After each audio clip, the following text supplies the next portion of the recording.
Bismillah. Assalamualaikum warahmatullahi wabarakatuh. Waalaikumsalam warahmatullahi wabarakatuh. Alhamdulillah wassalatu wassalamu ala rasulillahi amma ba'du. Apa kabar anak-anak ustazah kelas 10? Alhamdulillah baik ya. Alhamdulillah. Cuma satu orang loh yang jawab. Yang lain apa kabar? Alhamdulillah baik. Ah, Baik aja. Masya Allah. Ayo, yang lain yang belum join, siapalah itu? Siapa barusan? Marah, ngaku-ngaku. Siapa barusan itu? Ngeri ustazah dengarnya suara anak ustazah ini. Ayo yang belum join, join. Siap untuk memulai pelajaran prakarya hari ini? Siap ya. Siap. Sudah pada ngumpul tugas? Dadah. Sudah, Masya Allah. Jelas, ustazah cek ya. Tahu kan kalau tugasnya tidak tuntas, resikonya apa? Dikeluarkan dari grup. Nah, kalau nanti nilai nanti tidak tuntas dikeluarkan dari grup, yang rugi siapa? Yo, tidak bisa ikut pembelajaran. Mending sekarang dikerjakan tugas-tugasnya. Baik, sambil menunggu yang lain join, kita masuk ke materi kita ya, kakak-kakak ya. Ini kemarin kita ulang sedikit ya. Ini ada kemarin contoh-contoh ya, contoh-contoh budaya lokal yang bisa menjadi inspirasi untuk kerajinan. Nah, contohnya kemarin ada Candi Borobudur. Nah, Candi Borobudur itu eh, bisa dibuat menjadi hiasan dinding, mainan kunci atau mainan kulkas. Ya, bisa terbuat dari logam ya, kakak-kakak ya. Terus ada becak ya, becak Jogja. Nah, juga bisa sebagai inspirasi kerajinan logam. Terus pakaian adat Minangkabau ya sebagai inspirasi kerajinan kayu ya. Jadi entah mau dijadikan souvenir gantungan kunci, souvenir pernikahan ya. Terus ada kapal pinisi ya. Objek budaya kearifan lokal bangsa Indonesia ya, bisa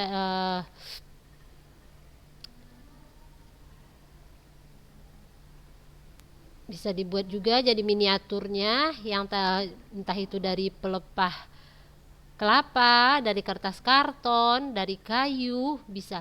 Jadi sudah ada yang tahu belum tentang perahu pinisi tadi?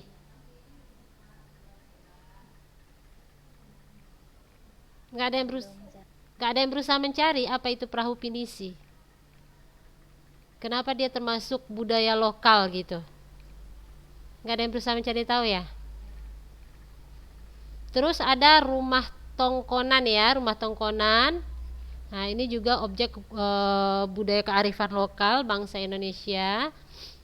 Nah, ini bisa menjadi eh, inspirasi kerajinan entah tempat tisu ya kakak-kakak ya, kalau agak besar bisa mencat tempat koran, tempat payung ya dan lain sebagainya.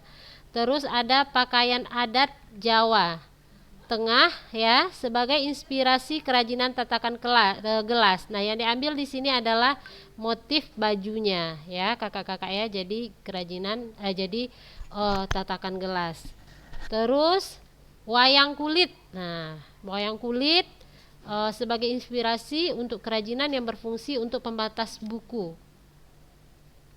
Baik, udah mulai banyak ya yang ikut join. Terus ada pakaian adat Bali sebagai inspirasi mainan ya, boneka. Baik. Terus ada wadah upacara adat Bali sebagai inspirasi kerajinan wadah perhiasan. Nah, nah, jadi sangat banyak budaya lokal yang bisa kita jadikan inspirasi dalam membuat sebuah kerajinan. Jadi kita tidak kehabisan ide ya kakak-kakak. Dan di samping itu kita adalah negara yang didukung oleh ketersediaan bahan baku, ya, baik bahan baku alam, bahan baku buatan, baik dari limbah organik dan anorganik. Nah itu banyak tersedia. Jadi masya Allah ya, bagi tangan-tangan yang kreatif, bagi orang-orang kreatif, ini adalah sebuah peluang. Baik, materi kita di hari ini adalah di dalam perancangan dan produksi kerajinan dengan inspirasi budaya lokal itu dimulai dengan pencarian ide, ya anak-anak ustazah, dimulai dengan pencarian ide.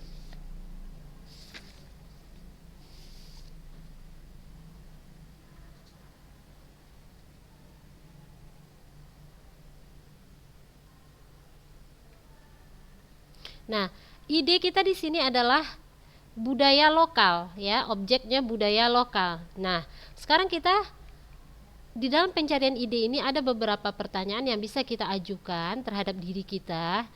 Objek budaya lokal apa yang menjadi inspirasi kita? Nah, dalam pencarian ide tadi, terserah mau objek itu budaya non bendanya, dari artefak atau objek bendanya gitu ya kan. Nah terserah objek yang mana yang akan menjadi inspirasi kita. Terus produk kerajinan apa yang kita buat gitu ya kan. Ini yang harus kita pikirkan dan harus kita jawab ya, untuk menemukan ide tadi. Terus siapa yang akan menggunakan produk kerajinan tersebut. Nah siapa pasar sasaran kita, siapa konsumen kita juga harus kita cari tahu. Terus bahan material apa yang dan apa saja yang akan kita pakai. Nah biasanya kalau untuk bahan atau material ini kita melihat ketersediaan bahan baku di lingkungan sekitar kita. Jadi memudahkan kita dalam proses produksi. Setelah itu warna atau motif apa yang akan kita gunakan di produk kerajinan itu. Nah selanjutnya adakah teknik warna tertentu yang akan kita gunakan? Dan bagaimana proses pembuatan produk tersebut dan alat apa yang dibutuhkan. Nah ini adalah pertanyaan-pertanyaan yang kita ungkapkan ya. Kalau misalnya di dalam pencarian ide ini kita menggunakan brainstorming ya, brainstorming atau curah pendapat. Nah berarti ini kita jawab bersama-sama ya kan, di dalam diskusi kita menjawab ini. Namun kalau karya kerajinan itu adalah karya pribadi, produk kerajinan itu karya pribadi, berarti kita mengajukan terhadap diri kita sendiri. Namun ingat ya anak-anak ustazah, ini kita ajukan terus setelah mendapatkan jawaban dituangkan dalam bentuk sketsa ya, dalam bentuk sketsa. Nah setelah tadi kita mendapatkan ide, kita membuat gambar atau sketsa ya, lanjut membuat sketsa. Nah sketsa ini kita dapat dari ide-ide produk atau rencana rancangan dari produk kerajinan yang digambar yang kita dapat waktu mengajukan pertanyaan tadi. Setelah itu kita pilih, yang ketiga tahapnya adalah pilih ide terbaik. Nah dari beberapa sketsa yang kita buat, kita pilih sketsa yang terbaik atau ide yang terbaik. Setelah itu ada tahapnya prototyping atau membuat studi model. Nah sketsa ide yang dibuat pada tahap-tahap sebelumnya adalah format 2 dimensi ya anak-anak ustazah. Selanjutnya kita lanjutkan kepada membuat studi model. Nah untuk studi model ini kita boleh memakai bahan baku asli atau tidak, boleh, yang penting hasilnya sudah berbentuk 3 dimensi. Jadi dengan prototyping atau studi model ini kita sudah tahu seperti apa jadinya produk ini yang akan kita buat. Nah setelah itu masuk ke perancangan produksi. Masuk ke perancangan produksi. Nah masuk ke perencanaan produksi. Nah perencanaan produksi untuk proses produksi atau proses pembuatan kerajinan ya fungsinya. Nah itu tadi tahap-tahap di dalam perancangan dan produksi kerajinan dengan inspirasi budaya lokal. Jadi ada pencarian ide, setelah dapat pencarian ide membuat sketsa, gambar atau sketsa, pilih ide terbaik, prototyping. Yang keempat, membuat studi model atau prototyping, dan yang kelima adalah perencanaan produksi. Itu tahap-tahapnya. Jadi kalau nanti ustazah tanya, anak-anak ustazah bisa menjelaskan setiap tahapnya ya.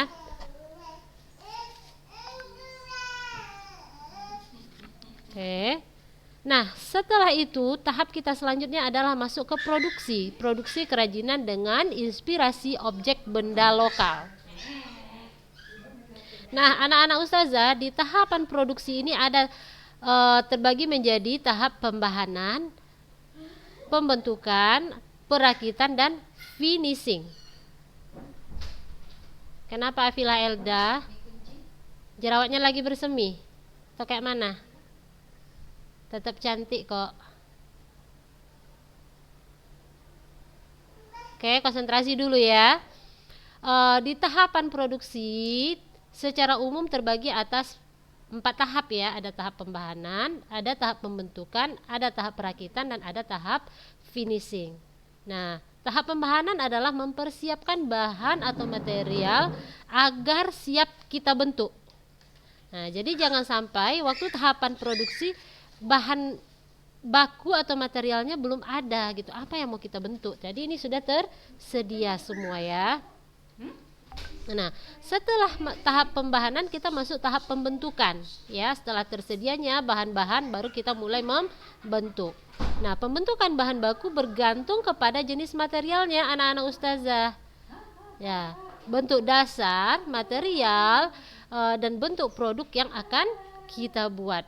Nah, misalnya materialnya dalam bentuk kertas.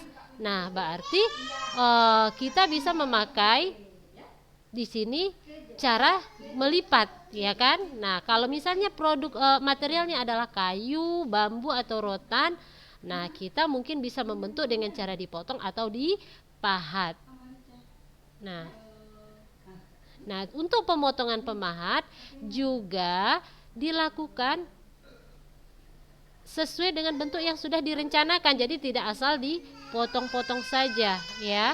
Jadi kita harus ikut ke sketsa yang sudah kita siapkan tadi. Nah, setelah pembahanan sudah, pembentukan sudah. Nah, berarti itu perakitan. Nah, setelah pemotongan tadi, setelah kayu dipotong gitu kan atau dipahat, kita masuk tahap perakitan. Nah, kalau misalnya bahannya besi atau logam, nah berarti di perakitan itu kita memakai teknik las gitu ya kan. Kalau kayu mungkin teknik potong atau pahat di perakitannya. Kalau kertas mungkin kita memakai teknik lipat. Kalau kain misalnya kita memakai teknik jahit, sulam, dan lain sebagainya. Oke. Nah, setelah pembahanan, pembentukan, dan perakitan, kita masuk ke tahap finishing. Ya, anak-anak ustazah. Nah, finishing ini dilakukan sebagai tahap terakhir sebelum produk tersebut dimasukkan ke dalam kemasan. Nah, jadi setiap produk itu finishingnya berbeda-beda. Ya, ada yang dia finishingnya berupa penghalusan. Ya, penghalusan kemudian dicat, divernish dan segala macam. Ada yang finishingnya mungkin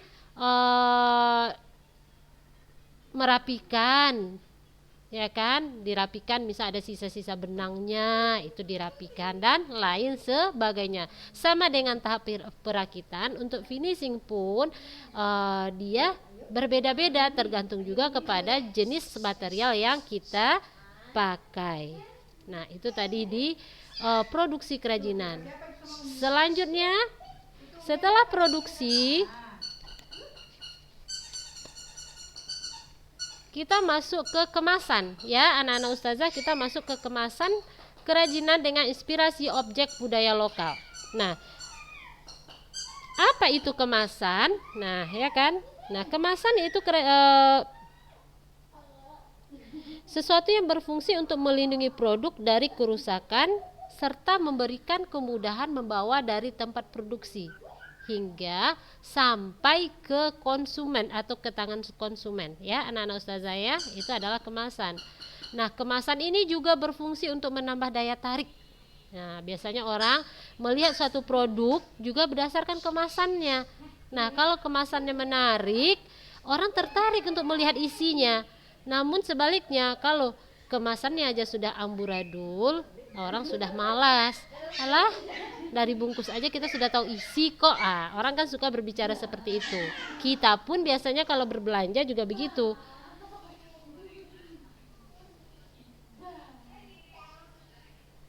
Nah, fungsi lain dari kemasan adalah sebagai identitas atau brand dari produk tersebut, ya.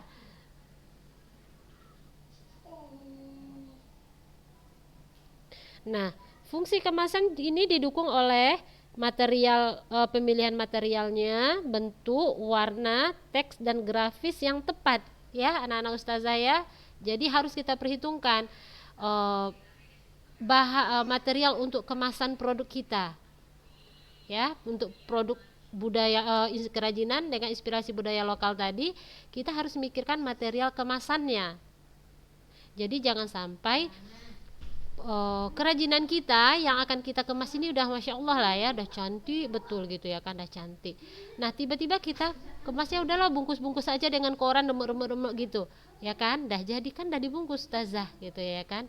Nah ini tidak akan menimbulkan daya tarik orang terhadap produk kita. Nah, bentuknya, bentuk kemasannya, warna kemasannya, teks yang ada di kemasan dan grafisnya juga harus tepat. Nah, material yang digunakan untuk membuat kemasan beragam ya anak-anak usaha, tergantung kepada produk yang akan kita kemas. Jadi harus kita perhitungkan. Nah, untuk kemasan ini dibagi menjadi 3 anak-anak ustazah.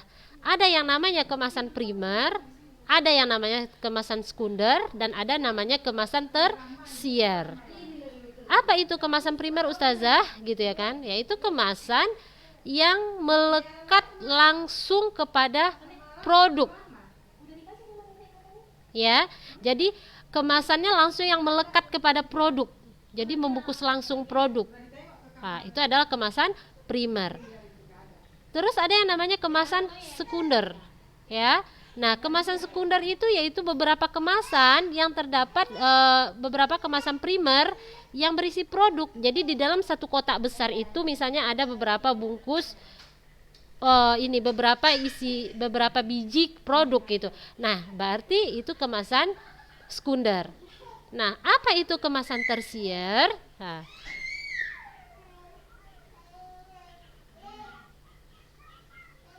yaitu kemasan untuk distribusi atau kemasan untuk kita menjual. Nah, jadi kalau anak-anak ustazah membeli misalnya sebuah produk kerajinan, produknya misalnya gantungan kunci nih ya, di dalam satu kotak besar misalnya. Nah, setiap gantungan kunci itu ada bungkusnya masing-masing. Nah, itu namanya kemasan primer.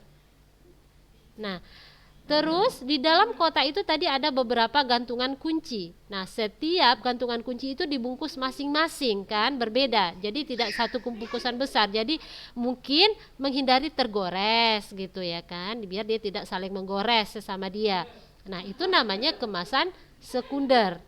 Nah, kotak besarnya tadi adalah kemasan tersier. Nah, jadi anak-anak ustazah, di kemasan tersier inilah kita nanti akan menampilkan identitas atau brand dari produk kita. Ya. Jadi orang dari kemasan tersier ini bisa lihat, oh iya, ini isinya adalah gantungan kunci.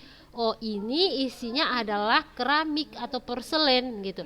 Oh, ini isinya adalah pajangan gitu. Ini isinya adalah hiasan dinding. Nah, dari kemasan tersier itu orang bisa melihat identitas atau brand dari produk tersebut. Tapi anak-anak ustazah ingat ya, tidak semua produk membutuhkan kemasan primer. Ya, tetapi setiap produk membutuhkan identitas. Ya, identitasnya bisa berupa stiker atau selubung karton yang berisi nama dan keterangan. Ya, anak-anak ustazah. Itu tadi kemasan.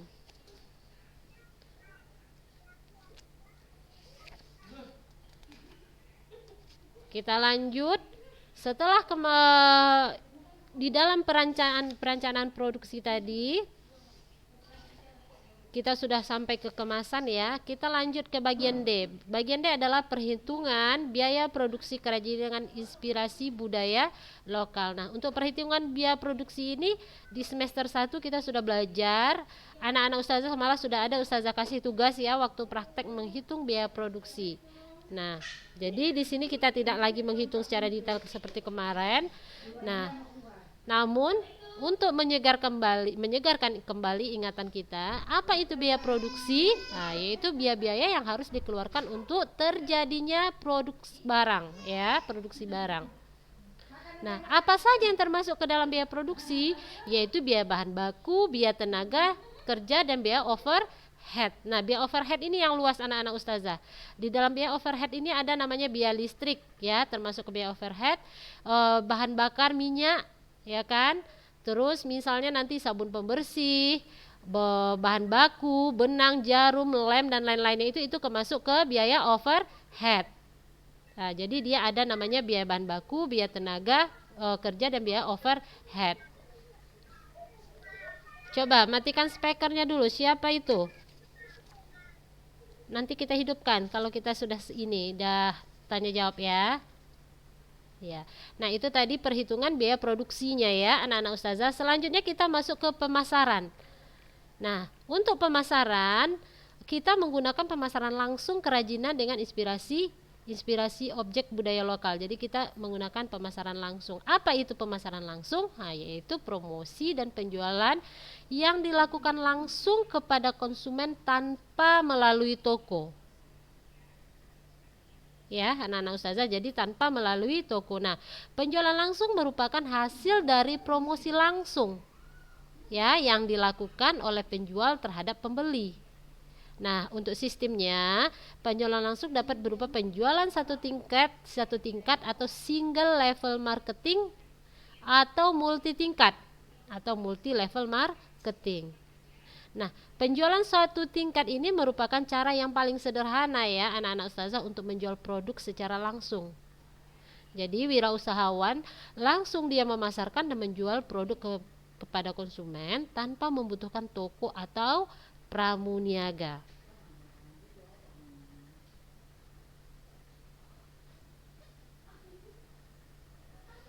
Ya. Nah, untuk pemasarannya produk kerajinan dapat dilakukan dengan cara pemesanan ya. Jadi kita memproduksinya sesuai pesanan gitu di pesarannya. Jadi kita langsung ya, maka itu tadi kita tidak melalui toko. Jadi intinya kita produksinya sesuai pesanan ya.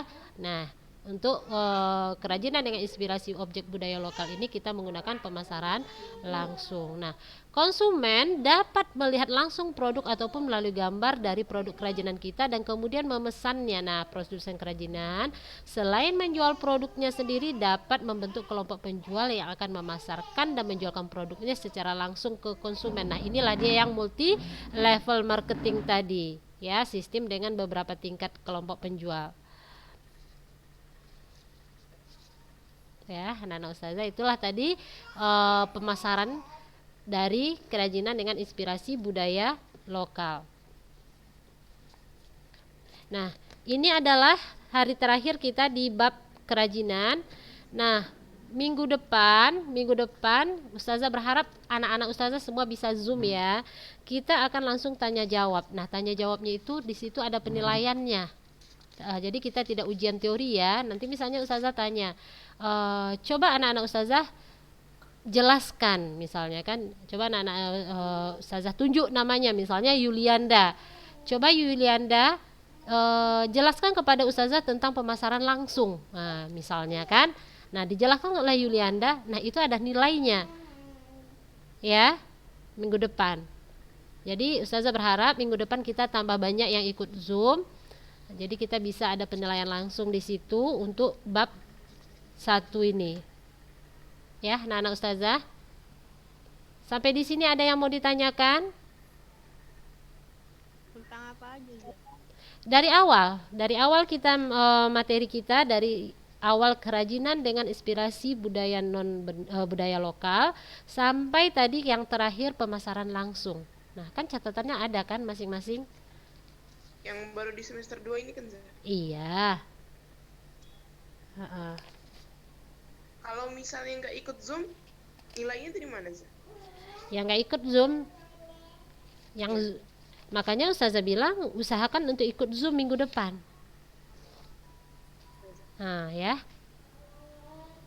Jadi kita ujiannya tidak ujian tertulis, nah, jadi langsung ditanya jawab. Kita di situ langsung ada penilaiannya. Ustazah boleh kirimkan e-booknya E-booknya, di grup. ya nanti Ustazah kirimkan, ya. Nanti nggak punya catatan berarti. Nanti kalau Anti sudah lihat di e-booknya, Anti bingung banyak gitu kan. Kalau Ustazah kan kemarin udah disaring-saring yang nyampaikannya. Berarti dari kemarin Zahra nggak catat. Terputus-putus ya. Oh, Enggak, semua nyatat, tapi ya ada sebagian yang enggak tercatat gitu tadi. Oh, Layar. iya. Nanti Ustazah kirimkan di grup ya. Ada yang mau ditanyakan tentang materi kita hari ini? Ustazah, saya mau nanya Ustazah. Nah, ya Yulianda.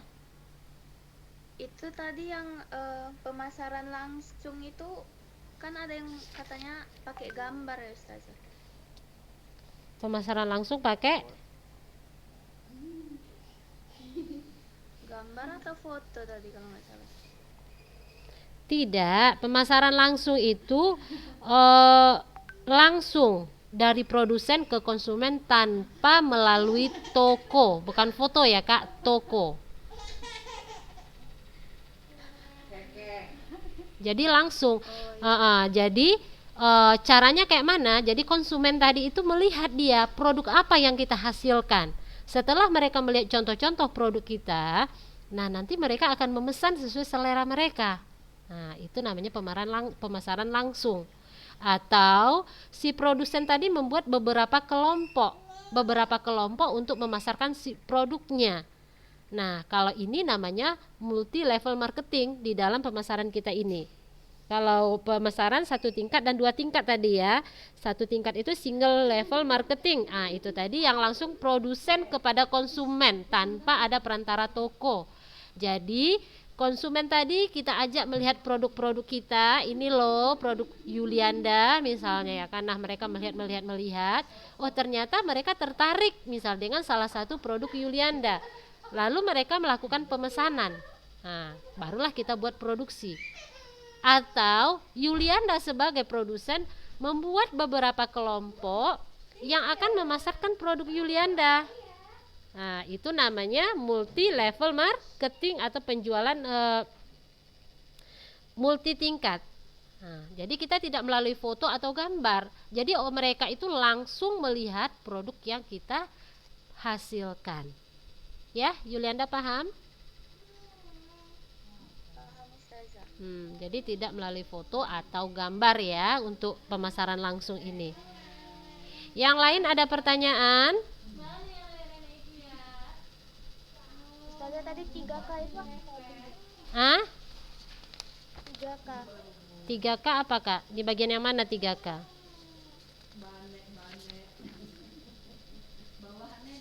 Tiga kemas Yang tahapan produksi.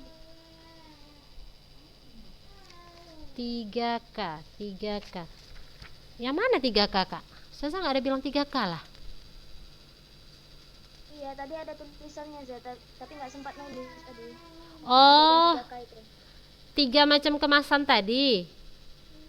Iya, Zah. Kemasan ada kemasan primer, sekunder dan tersier. Nah, Yang itunya yang penjelasannya. iya, apa itu kemasan primer? Itu kan?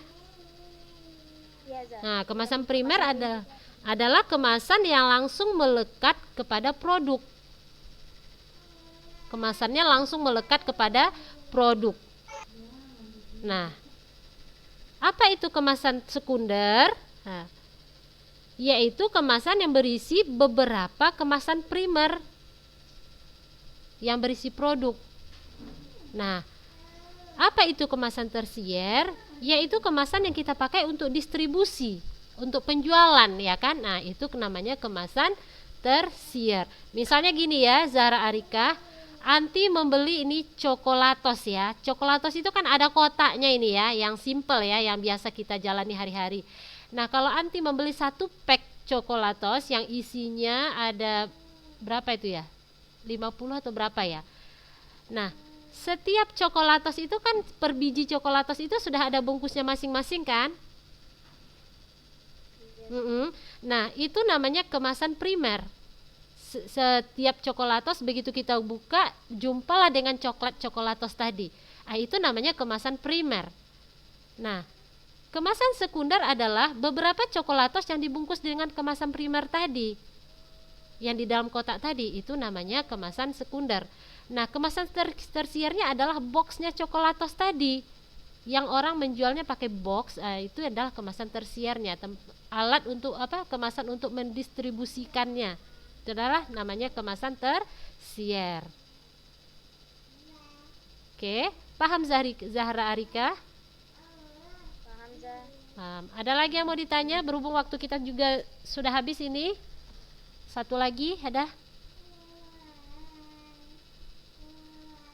Dari semester 2 atau dari semester 1? Semester 1 aja, semester 2 aja Nurul. Nanti kok dari semester 1 Anti Oh iya. iya. Kalau Nurul mau dari semester 1 boleh, Ustazah kasih khusus Nurul ya. Enggak mau. Enggak Zah. Nggak mau. Ya udahlah, dari semester 2 aja ya, dari kerajinan dengan inspirasi budaya lokal.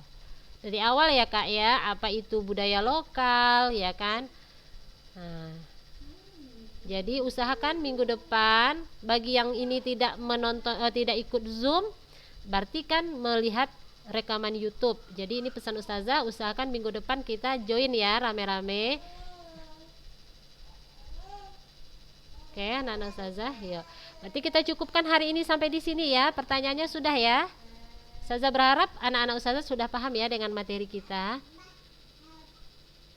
Mari kita baca doa kafaratul majlis. Subhanakallahumma wa bihamdika asyhadu an la ilaha illa anta astaghfiruka wa atubu ilaik. Assalamualaikum warahmatullahi wabarakatuh.